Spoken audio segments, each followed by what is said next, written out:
This is the International Phonetic Alphabet, a system to standardize the phonetic pronunciation and representation across all languages in the world. Maybe even the universe. Wait, no, just Earth. And here's why. So here's a diagram of the human mouth. As you can see, here are the lips, here's the teeth, there's the tongue. So what exactly do these all have in common?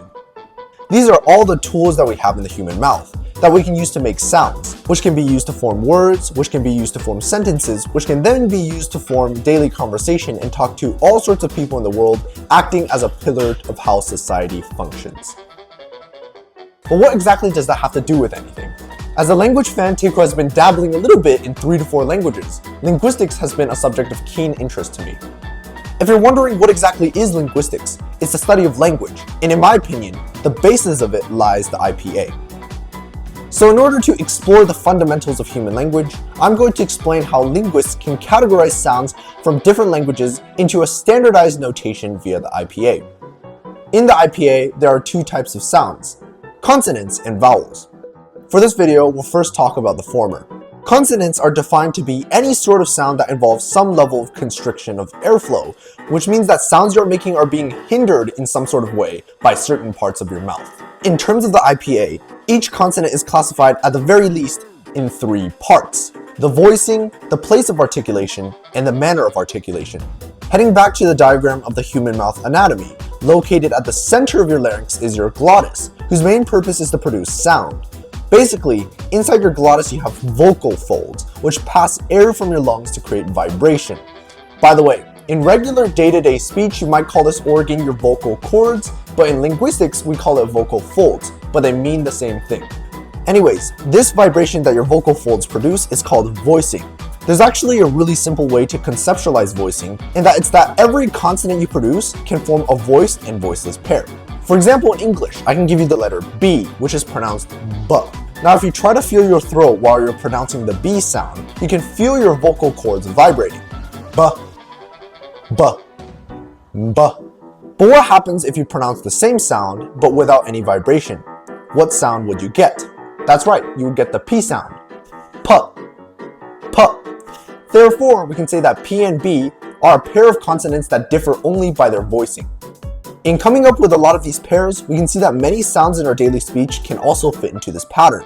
Next is the place of articulation, which basically tells you where the sound is being pronounced in your mouth. For example, the F sound, F, occurs when your lips are touching your teeth, so we call that a labiodental sound, labial referring to the lips and dental referring to your teeth. I think at this point we can get a little more detailed about the different parts of the human mouth. So starting at the front of your mouth, we have bilabial sounds, which means you use both lips, like B or P. Labiodental sounds involving both your lips and your teeth, like F or V. And then interdental sounds, which means your tongue goes between your teeth, like the sound Th. After that is your alveolar ridge, which is the row supporting the top row of your teeth, which I like to refer to as the front roof of your mouth. So you have alveolar consonants like T, D, and S, and then a bit more inwards you have post-alveolar sounds like sh and zh. And lastly, retroflex sounds that involve your tongue almost bending back to reach the further back parts of your mouth. All 3 of these consonant types involve the tip of your tongue touching the roof of your mouth. Lastly, we have consonants that involve using the middle or back surface of the tongue touching the roof of your mouth to articulate the sound. This includes palatal consonants like y, k, and y, in which the tongue surface is stuck to your hard palate. Velar consonants like the k and g, in which the middle of your tongue hits the soft palate, or the velum, and uvular sounds in which the back of your tongue scrapes your uvula, which is the little dangling thing in the back of your mouth, resulting in sounds like ba or la, often found in languages like Persian. And at the very back of your mouth and near your throat, there are pharyngeal sounds and glottal sounds, which literally involve stopping the glottis like the pause you hear in uh-oh, kind of cutting yourself short there. With that, we can start classifying some consonants. Let's take the sound from the letter Z, Z. So first, is it voiced or voiceless? Z. There's vibration, so it's voiced. Now, what part of the mouth do you make the sound from? It seems to be touching right behind my teeth, so it's alveolar. So there you go.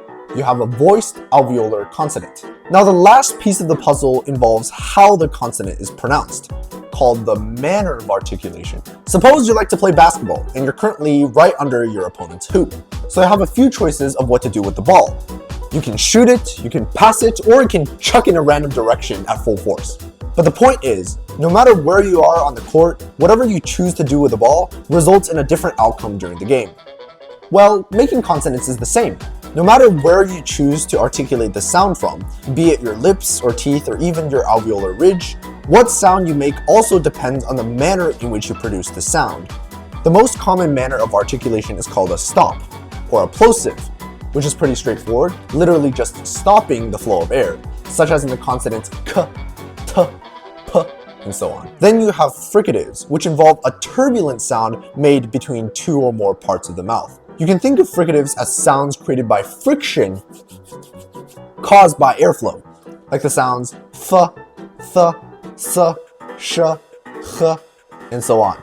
Theoretically, you can hold fricatives forever, if you have infinite oxygen, that is. You can also tap or flick your tongue or other loose tissues in your mouth to create a short and quick articulation, like the alveolar flap ra in languages such as Japanese. Repeatedly flapping your tongue results in a trill, like the Spanish alveolar trill rrr, or the French uvular trill rrr.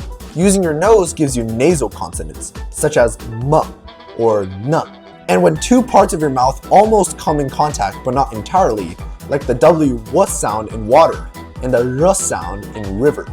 That's called an approximant. Not quite a vowel, which I'll discuss later, but close to a vowel. Also, if you see things like lateral approximant or lateral fricative, it just means the air is traveling through the sides of your tongue and kind of splitting apart in the middle. So there's your voicing, place, and manner of articulation. On the IPA chart, the horizontal axis represents the place of articulation, the vertical axis represents the manner of articulation, and in each cell, the left consonant is voiceless while the right one is voiced. But what about vowels? Well, we'll talk about vowels in the near future. Remember earlier during the introduction where I talked about how the IPA can be used to map all the sounds and languages in the world, or even the universe? I did take my statement back, because did you actually think that all aliens in the universe necessarily have a tongue? What if they don't even have a mouth? Well, going back to topic, that's the IPA for you. The main part, the consonants at least. I'll leave a couple of IPA classifications on the screen for you all to try practicing. Just don't do it in public, or else people might find you weird for making some random sounds for no apparent reason.